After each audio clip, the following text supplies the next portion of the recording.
Tarlac and Pampanga, no other than Senator Rodante Marcoleta, Mr. President. Senator Rodante Marcoleta is recognized.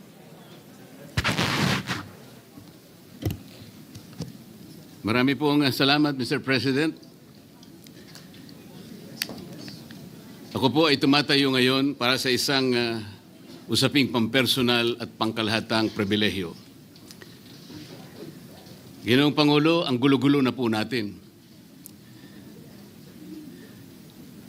Ito pong huling pagdinig sa Blue Ribbon Committee na kung saan ay lumabas po ang isang testigo na nagngangalang Master Sergeant Orly Gutesa.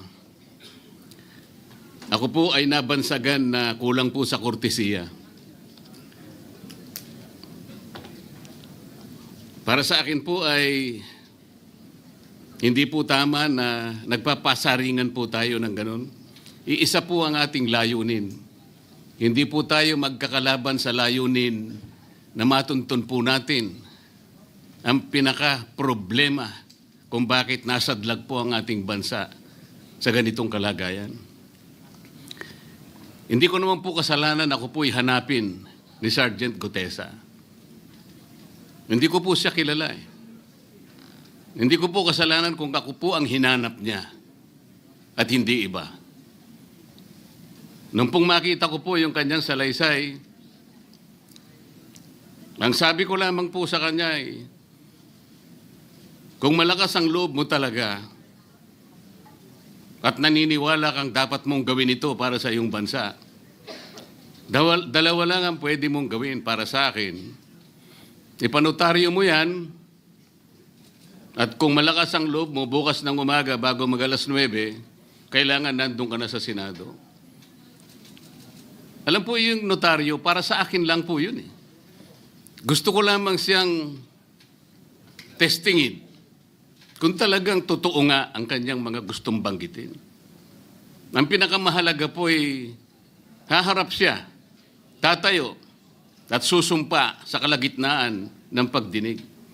At doon ay pakikinggan natin. At doon ay sama-sama natin siyang i-interpolate. Tatanungin. Nakita naman po ninyo kung paano niya sinasagot ang bawat tanong. Walang pag-aalinlangan. Siya lamang po ang natatangi na testigo na kumonekta sa pangalan ni Saldico at Martin Romualdez. Wala nang iba. Ngayon po siya ay naharap sa napakaraming pasaring din. Bakit po ako ay walang kortesiya? Hindi po ba ako'y humingi ng panahon sapagkat hindi ko naman po alam kung talagang darating siya nung araw na yon, kaya hindi na po ako nagsabi. Gusto ko talagang paniwala ang darating siya. Dumating nga po siya, kaya ko siya inilabas. Pero kung pag-uusapan po ay kortesiya, balikan po natin ang mga nangyari. Nung ako po ay chairman pa ng Blue Ribbon Committee, nagkaroon po ng pagdinig. Unang pagdinig ay August 19, 2025. Isang araw bago po nagkaroon ng pagdinig ang Blue Ribbon Committee, ang ating pong kasama, si Senator Lacson, ay nagkaroon po ng posting. Sa Twitter po yata ito, hindi po ako sanay dito eh. Babasahin ko po, August 20, 2025. The Senate Blue Ribbon Committee hearing yesterday is akin to the cart going ahead of the horse. Had the cart waited one day, it would not have missed the details of the truth about the many substandard ghost projects and more that will be exposed in my privileged speech today. Yun po ba ay courtesy din? Sa akin pong palagay, hindi dapat po nagkaroon ng ganitong pagpapasaring.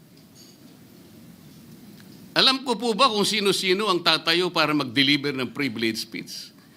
Matagal ko na pong sinabi noon kung kailan po ang pagdinig. Wala po akong itinago.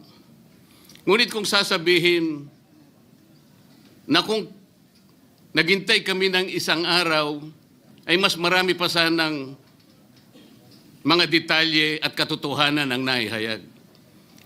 Hindi po ba sinabi ko sa inyo noon, mismong Pangulo ng Republika ng Pilipinas ang nagbigay sa akin ng USB na nandun po lahat ang mga proyektong pinaghihinala na ghost projects. Ayaw ko lamang pong ilabas ng isa-isa sapagkat sa aking pagkakaalam noon, Ginoong Pangulo, mali din po yung binigay na mga coordinate sapagkat ang pinagbasihan nila yung MYPS, hindi yung PCMA, na palagi ko pong binabanggit. Sa mga kapatid, kahit na po yung mga binanggit na projects ng ating kasama, salig po sa mga maling coordination. At saka konti lang, pinili lang. Nagkataon lang po maganda nga talagang pagkakapresent sapagkat kulang na lang po yung cinematography at saka screenplay. Kung meron pa lang sanang sound effects, baka nandun yun. Huwag po sanang ganun magpasaringan tayo. Iisa po ang layunin natin dito. Yung matukoy natin kung sino ang merong utak dito. Na ngayon po ay unti-unti na pong naihayag.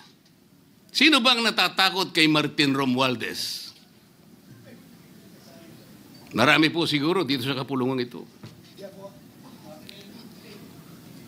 Pero hindi ako natatakot kay Martin Romualdez.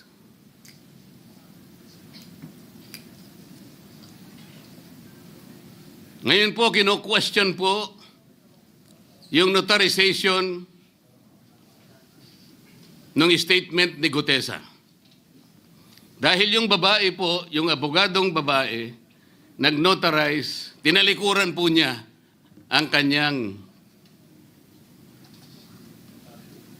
yung kanyang signature, yung kanyang pirma. Nandyan po ba yung assistant natin para ipakita po natin? Ayan po yung huling bahagi ng dokumentong ninotaryo doon sa opisina ng abogadang babae na ngayon ay tinatalikuran niya ang kanyang pirma. Doon sa right side po, ayan po yung ninotaryo sa dokumento ni Gutesa. Yung kaliwa po ay iba pong dokumento. Tingnan po ninyo yung pagkakahawig. Ibig po ba ninyong sabihin, Ginoong Pangulo, yun pong notarial details, na yun po yung kulay blue, na kung saan nandyan yung PTR, nandyan po yung MCLE number, nandyan po yung kanyang roll number, yung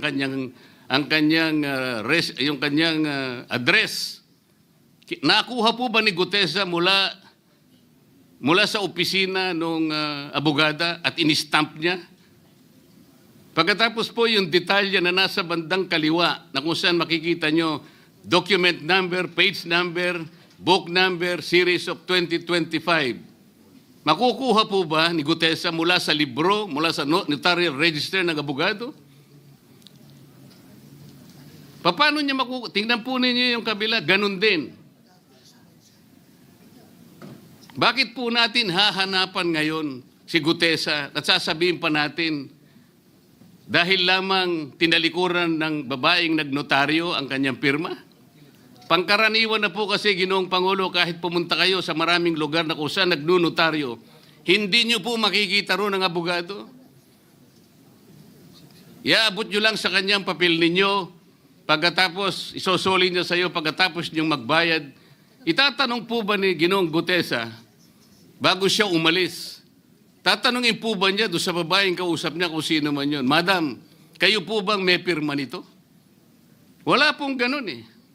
Ngayon, kung tatalikuran po ng abogado na yon ang kanyang pirma, ako na po mismo ang magdidirect ng prosecution sa kanya para ma-disbar siya. Sapagkat ginagamit po niya yung opisina na yon. Pakita po ba natin, pwede po nating ipakita yung opisina, yung kanya, ayan po yung kanyang lugar. Ang opisina po niya ay sa Ermita, ngunit yan po ay ginagamit niyang address. Ayan po makikita ninyo. Notary Public 24/7. Ibig niyo sabihin, nandyan at hindi na natutulog yung abogado na yan. Sigurado meron siyang tao dyan na pumipirma. At ginagaya na lamang ng kanyang staff o secretary yung pirma niya. Ganyan po palagi. Kalakaran. Kalakaran, ngunit hindi tama. sapagkat sa batas po ng notaryo, kailangan nakaharap po yung magnunotaryo sa nagpapanotaryo. Bakit po niya ngayon sinabi na hindi niya pirma yon? Maring hindi niya pirma, ngunit tinayaan niya kung sino man ang taong yon na ipirma yung dokumento. Kagaya po ng nasabi ko, naging academic na po yung notaryo sapagkat ang tao ay tumayo sa ating kapulungan. Binasa niya yung kanyang statement. Yung mga bayarang media nga po, sinasabi pa kino-coach ko pa Bakit ko po siya sinabihan na dahan-dahan siya? Dahil po nung panahon na binabasa niya na yung kanyang statement, sinusundan po namin yung kanyang binabasa. Binigyan ko po ng kopya ang chairman ng Blue Ribbon Committee. Binigyan ko ng kopya ang ating Senate President at yung aking katabi si Senator Gatchalian dahil 4 lamang pong original ang meron kami. Yung binabasa pala niya ay Xerox copy kaya may naputol sa baba. Gusto ko lamang pong ma-record ng totohanan dahil doon sa umpisa po niya, merong isang linya po siyang nalaktawan. Alam po ito ng mga kasama natin na sinusundan po habang binabasa namin. Doon sa pangalawa po, 2 linya naman po ang nalaktawan niya. Kaya gusto ko lamang pong maging maayos ang pagre-record ng kanyang statement. Ano po sabi ng mga bayarang media? Hindi ko naman po nila lahat.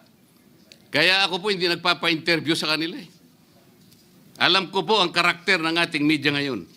Nakakaawa na po ang kalagayan. Binanggit na po ng dating Senate President ang nangyari do sa statement ni Diskaya. Siya ang kauna-unahang nagbigay ng statement na kung saan binanggit ang 17 congressmen.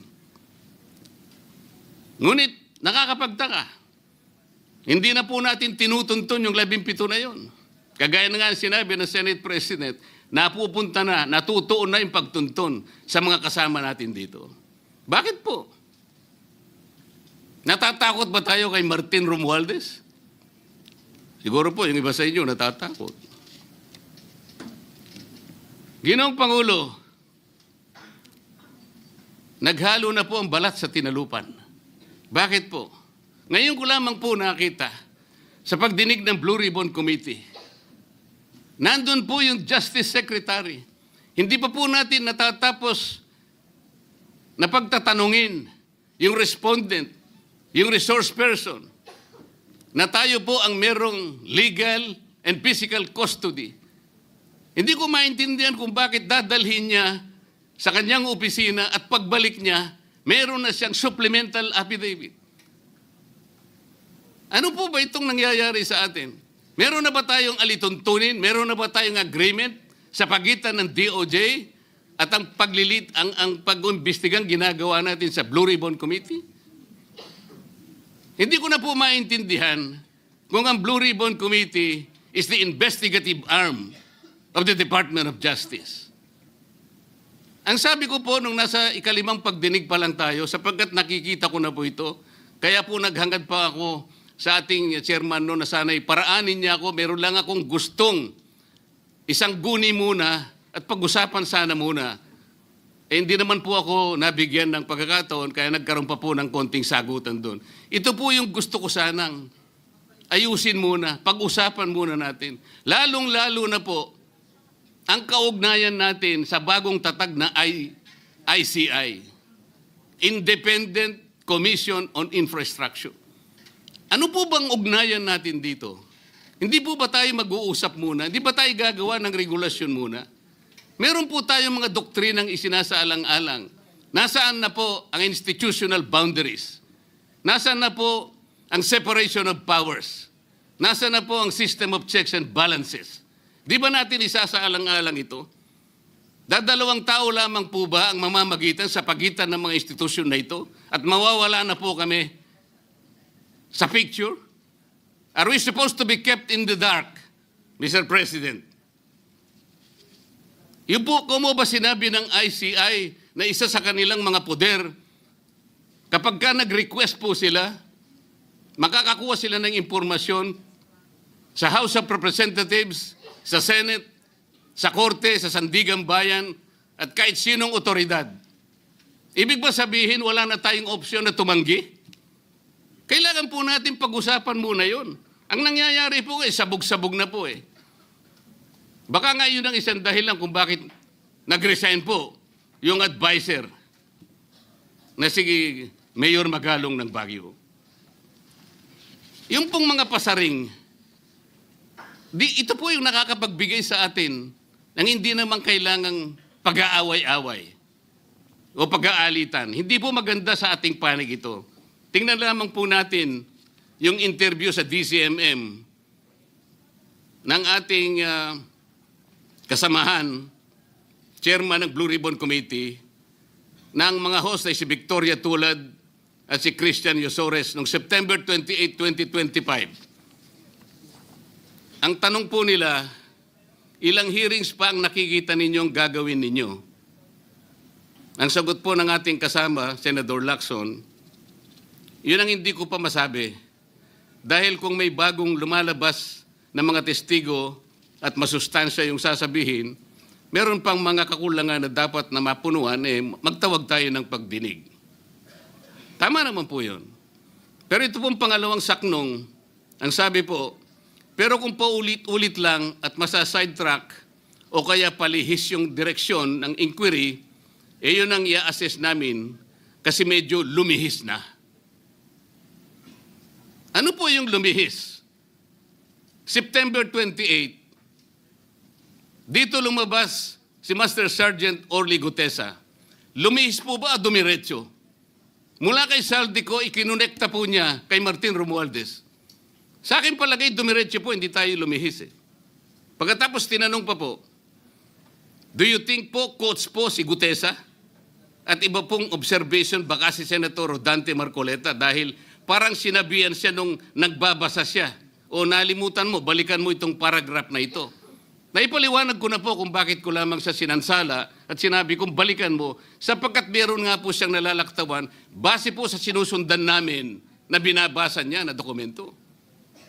Ang sagot po ni Senator Lacson, medyo natawa pa nga siya, kayo nang humusga sa lahat ng yan, tayo nag-viral na. Siguro, ang sasabihin ko na lang, yung hula nyo, yun ang hula ko. O hula ko, hula nyo. Parang, your guess is as good as mine. Hindi po maganda yung inference eh. Parang ang lumilitaw, kinotes ko eh. Bilang isang abogado, magmula po nung ako'y maging abogado, inisip, hindi ko po ginawa yung mga bagay na ito. Kumisan nga ako eh. Hindi na abogado, sila pa yung nagsasabi eh. Katulad po ni Saldico. Ang sabi ko lang naman po eh, matunog na yung pangalan niya. Napakaraming sources na nagsasabi, kumukonekta kay Saldico, pwede ba natin siyang imbitahin?